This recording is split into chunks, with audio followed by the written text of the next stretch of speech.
Hi everyone, welcome to another episode of HR Pathways, where we delve into the journeys of HR professionals and try to uncover their childhood, their throughout their career journey, as well as what their current journey looks like. So today we have with us Richa Gupta. Hi Richa. Hi, Dipanita. And I also have my co-host Vidisha with me, who will help me delve into the journey of Richa so far. Hi Vidisha. Yeah, hi Dipanita. Hi everyone. Richa's journey is quite long, so it will take some time to introduce Richa. So, Richa is a senior HRM certified HR advisor. Her journey to the HR space is long. She started her career in the fields of sales, marketing, and technology in 2008 with Goldman Sachs. But stepping stone into the world of HR happened during her stint with Tribo Hotel in 2015. She hasn't looked back since. Richa is a powerhouse when it comes to all aspects of HR, from policy and process development, performance management to talent acquisition and management and organizational structuring. She has honed expertise in all. She is also one of the top 100 HR minds recognized by World HRD Congress.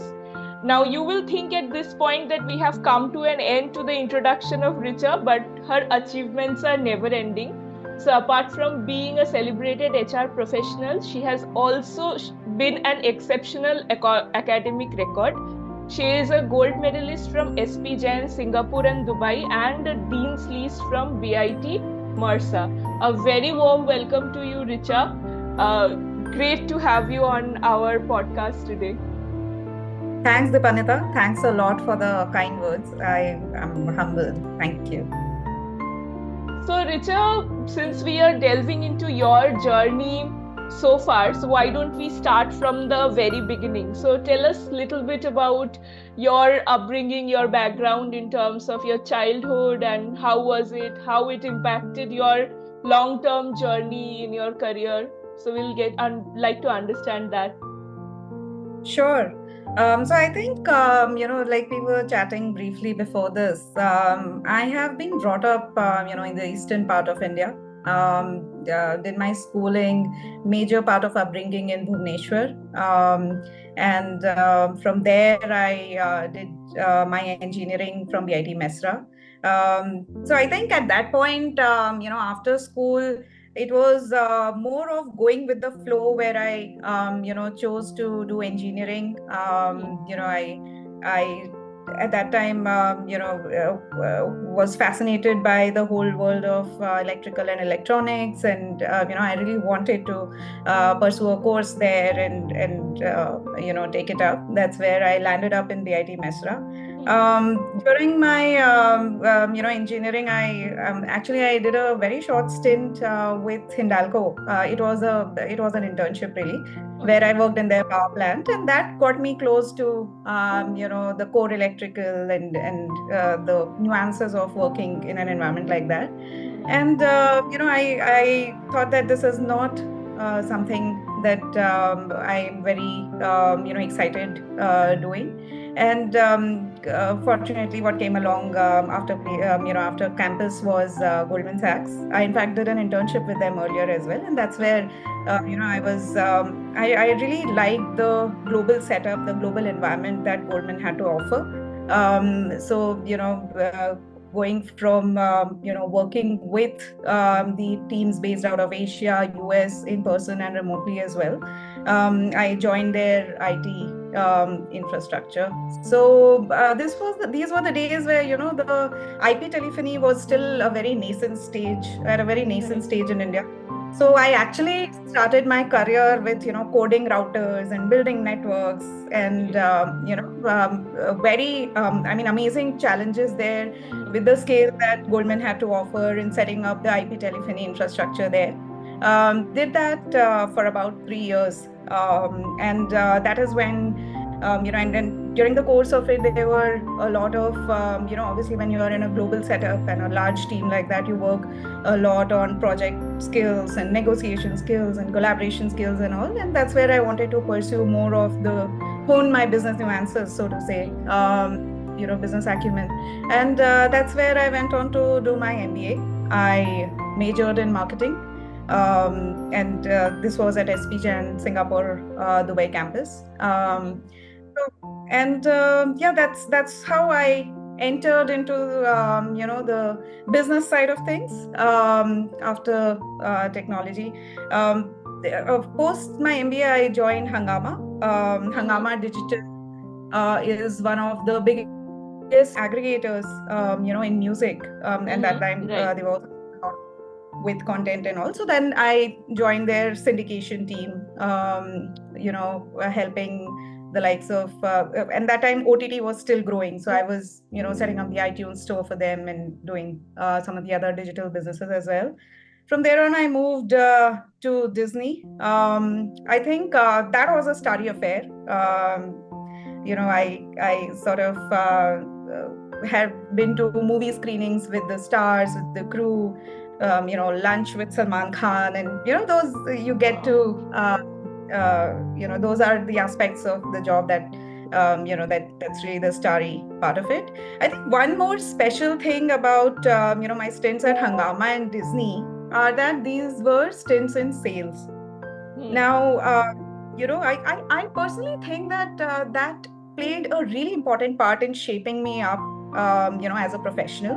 And in fact, I believe that everyone should at least do one stint in sales. It opens you up to a lot of, the abilities to work under pressure, to empathize with the person, to work on, finding solutions, and also negotiation, obviously, right? So that was the part, where I think I really learned a lot from my stint at Disney. So that was where we were in Bombay. And I think this was a time where, startups were booming in Bangalore, specifically. And both me and my husband had been in Bangalore earlier. We used to love the weather, and the whole excitement and the energy of startup, I would say, was infectious. So, we sort of moved our base to Bangalore, and that's where the whole journey with startup started, for me. And then came along Tribo. So Tribo, I joined to lead their alliances and marketing bit of it. And then, I conceived my son, and I went on to maternity leave. And that's where actually this, post my maternity, came along the opportunity of, bit of introspection, and also, the stage that Tribo was at there. I mean, they were really building up the HR, function, formalizing the processes. At this point, Tribo was about 700 people strong, and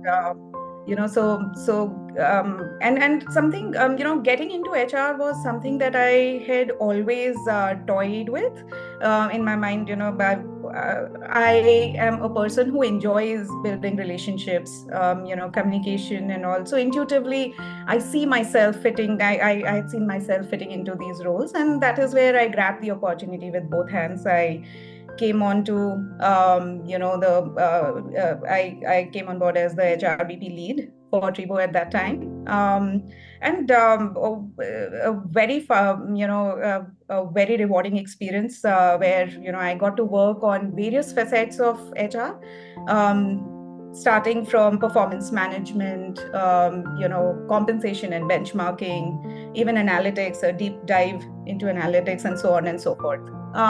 Few months into the role, I realized that, I had a great advantage, having spent all those years in technology and sales and marketing. It gave me an edge in the field of HR. I remember this one incident. We were doing a deep dive, into the comp and ben, and we were doing salary bands and benchmarking and the like. So, as much of number crunching as it gets to. And one of these discussions with the founders, post which my manager really called out to me, and she was like, "Oh, thanks for dodging all those questions on numbers and, getting deep into the data. Otherwise, it typically doesn't come naturally to a person who has been in HR throughout. Not common for that." So yeah, and So that was at Tribo, and then I was then a mother to a toddler. Typical story. I found myself stretched at work, at home, missing out on one or the other, and that's where I realized, I don't think this arrangement of being in a full-time role works out for me. That's where I decided to, go independent, become a freelancer, start my journey into the HR advisory space. So I was also fortunate, I my husband was running his own deep tech venture into metaverse. It's called Geometry. So I started with helping them build the HR function ground up. From there on, I've been taking my projects on my own, working with founders, founding teams, to help them build processes and frameworks, or even a sounding board across multiple aspects of the HR domain. Right. So Richa, you were talking about you have extensively worked on performance management in your stint with Tribo, right? Which was, I think, quite a few years back. So how do you think that the space in terms of performance management has changed from that period in time and when you look at the scenario now? Sure.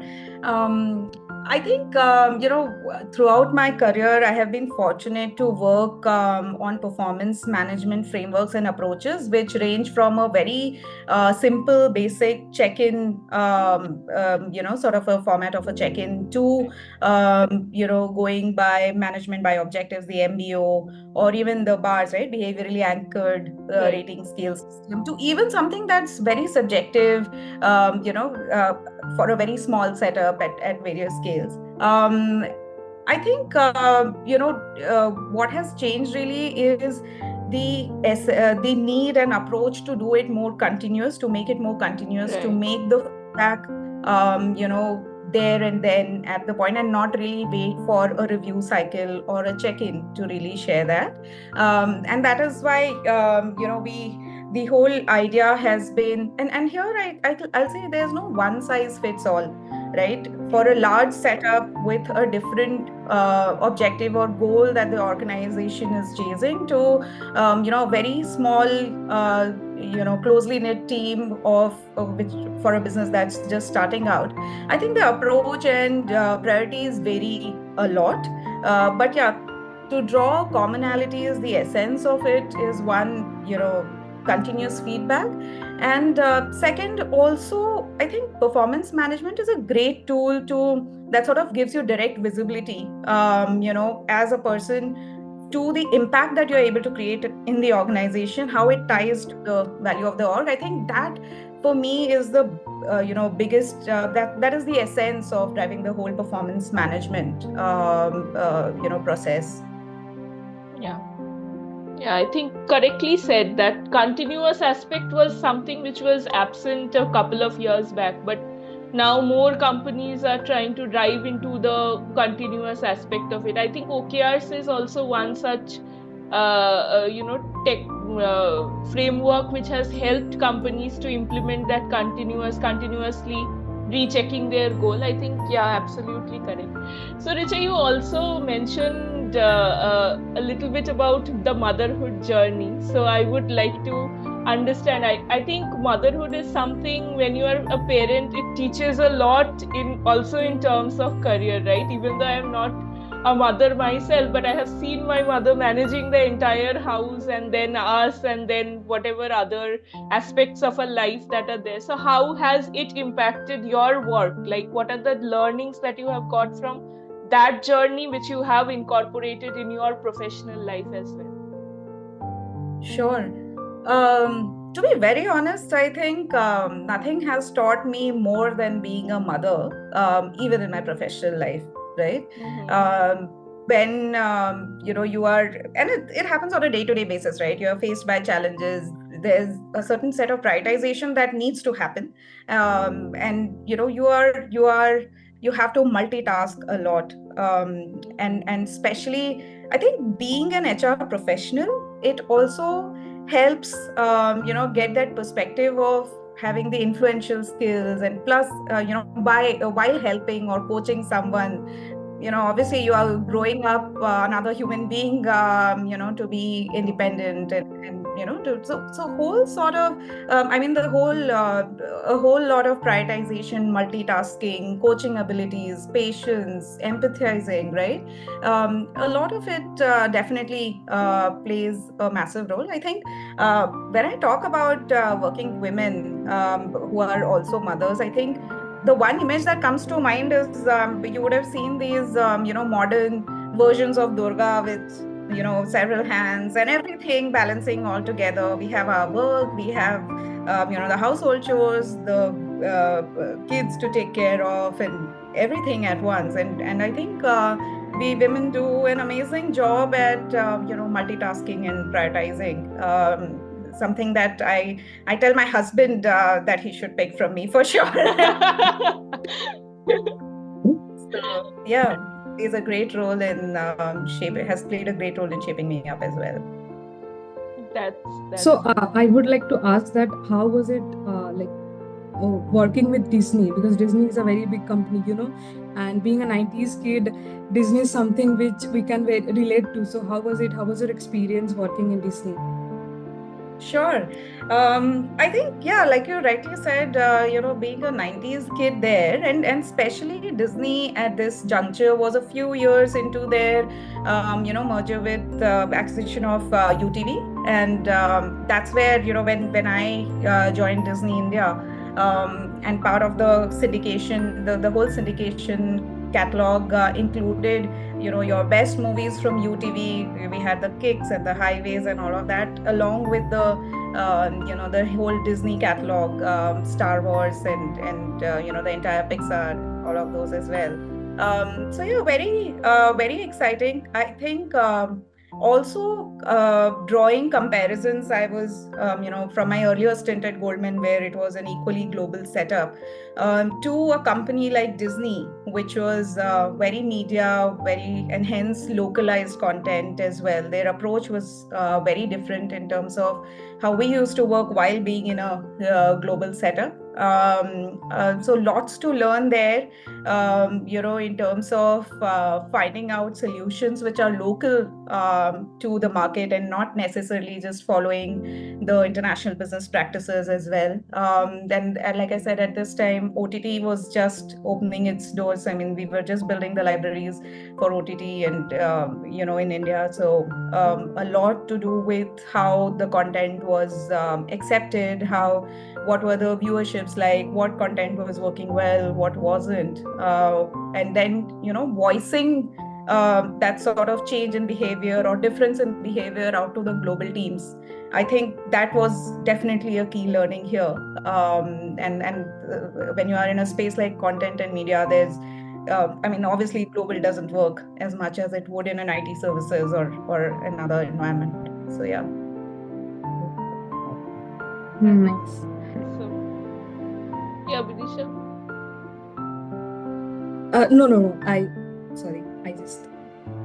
So, Richa here. So you have a lot of experience in different spaces, and rightly said that all of them has contributed to your journey towards HR. And you have also, with balancing everything, you have also got 2 certifications, right? One is the senior HRM and also the HRM, I believe. So how has that journey been? Because I believe that it's a rigorous training and rigorous learning journey which you have to get through to obtain that certificate. So how was it? Sure. I think the SHRM SCP, it's the Society for Human Resource Management. Their Senior Certified Professional is the certification that I have. Talking about that specifically, so I think something that I've always enjoyed, and sort of brings a calm and peace to me, is also going back to academics, right? So you have a great record in academics. You are a gold medalist, of course. I can understand. Yeah, and especially so after so many years, right? So I think once when you start working, you are in your day to day. While yes, micro learning is a great opportunity, I felt that going back to the rigorous study mode was something that I wanted to do. So it has been a very challenging and rewarding experience for sure. I would so my son would come and ask me, "Oh, Mama, are you taking an exam and all of that?" And I was like, "Yeah, of course. This is so studying, late at nights and taking out time from your day-to-day schedule, extended hours of studies, all that for sure." And I think also I think the challenge was to write an exam that was spanning 4 hours more than anything else. I think the degree, the certification itself is a great one because it helps you put some strategic lens into the HR practices, into your HR approach, right? While a lot of it builds on the experience that you carry as an HR professional over years, situations, circumstances, initiatives that you would have drawn. I think it also helps get the much needed clarity on the larger picture and why you do certain things the way you do. So in that sense, I think it was a very rewarding experience, to be getting into the to be a SEP certified professional, and yeah, I it was fun getting back to the study mode. So yeah, that's what the certification has been about. So do you plan on, indulging in this journey even further? Like, since you said that you enjoy academics a lot.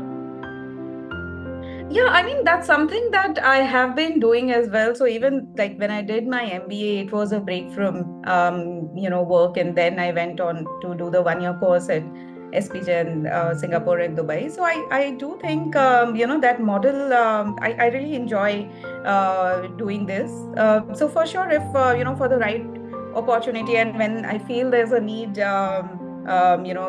if something that's more relevant, that speaks to my skills and experience, for sure. I like I said, learning is what drives me, and I believe that we should all keep learning every day. So yeah, for sure. Absolutely. So true. Can you please tell me what is your favorite part of your job and why? uh, I think as an HR, as being into HR, the biggest opportunity we have is to be able to connect with people. I would not say as an outsider, but as someone who is a step away from their core work, and to me, to be able to connect with people, to identify gaps, or opportunities, where you are able to help make that change. You are able to probably give a helping hand to someone in their career. I think that for me is the most rewarding aspect of the job. From smaller things like someone struggling with let's say picking a course for them in their next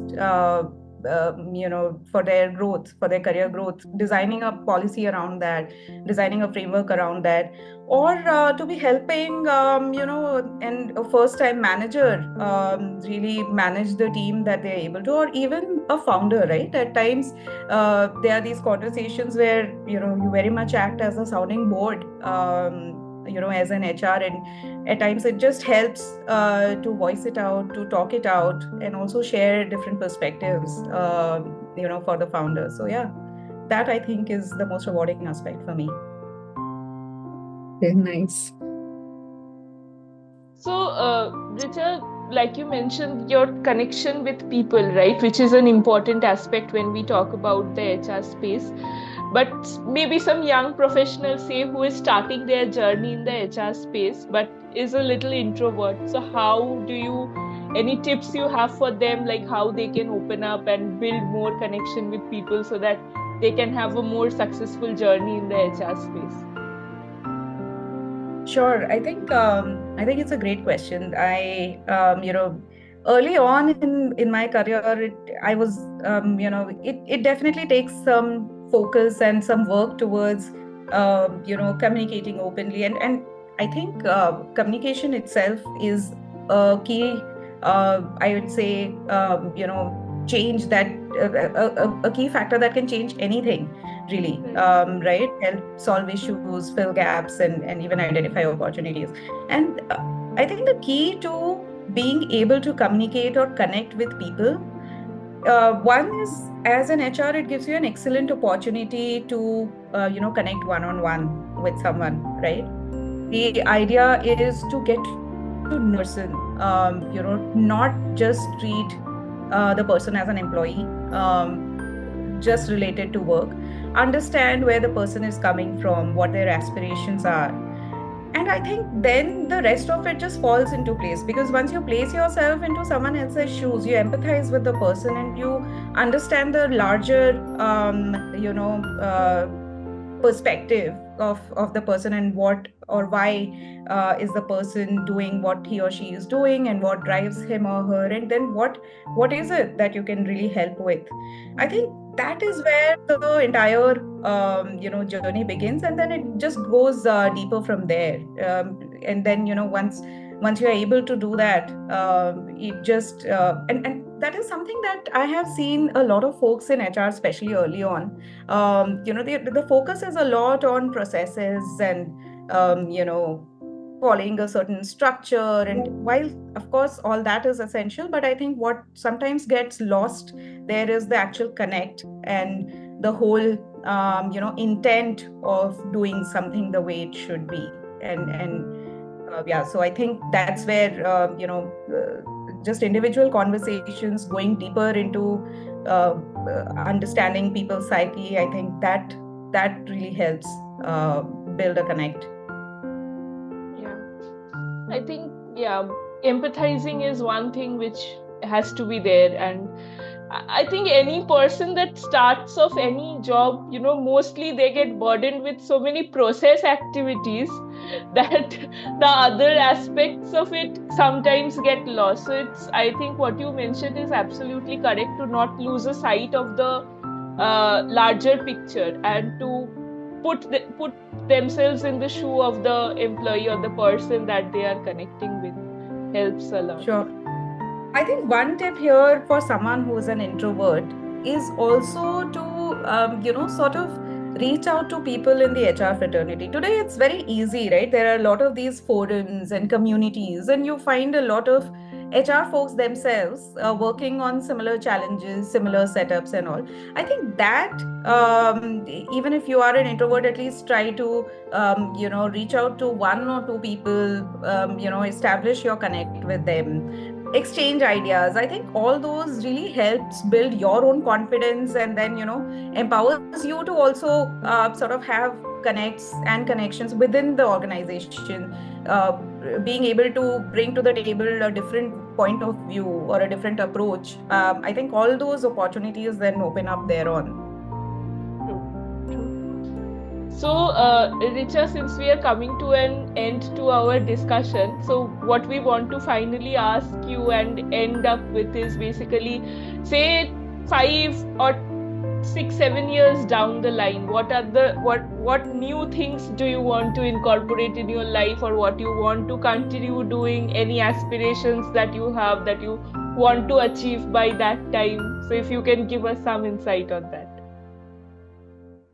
Well, I think 5 to 7 years is quite a long time. Honestly, the rate and pace at which things are changing, can't really. I think now gone are the days where you could say, oh, 5 years down the line, this is what I want to be, of sorts. But yeah, what I can definitely say, what I aspire for is become a better, I would say, contributor and better enabler for organizations, and possibly pick up a bit more of the scale of organizations that I work with.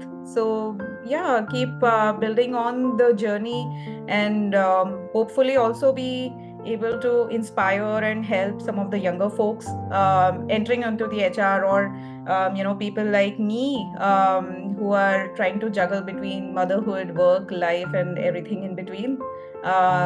So yeah, those are some of the areas that I want to keep working towards.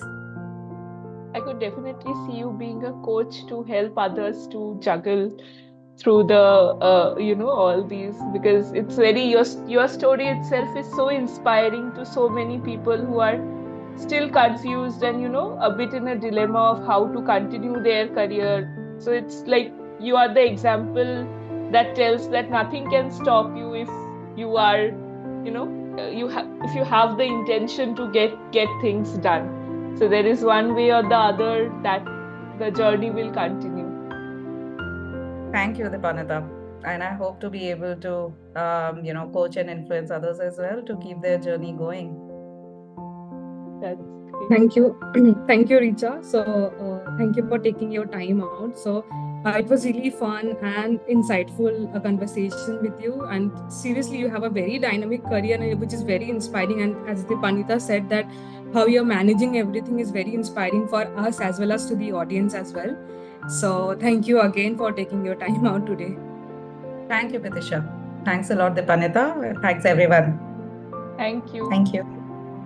So, Richa, our audiences, all the audiences, to like, share, and subscribe to our channel, and also share across all the words of wisdom that you shared with us today. Sure. I think, Dipanita and Vidisha, this is a great platform to share stories of people who work for people, who care for people. So I think it's an excellent platform for budding HR professionals. And also otherwise, right? It's always good to hear stories of others' pathways. So definitely feel free to subscribe, like, and share your thoughts, share your comments on what you think, or other aspects that you've seen, or other probably pathways that you have taken for HR. Thank you so much.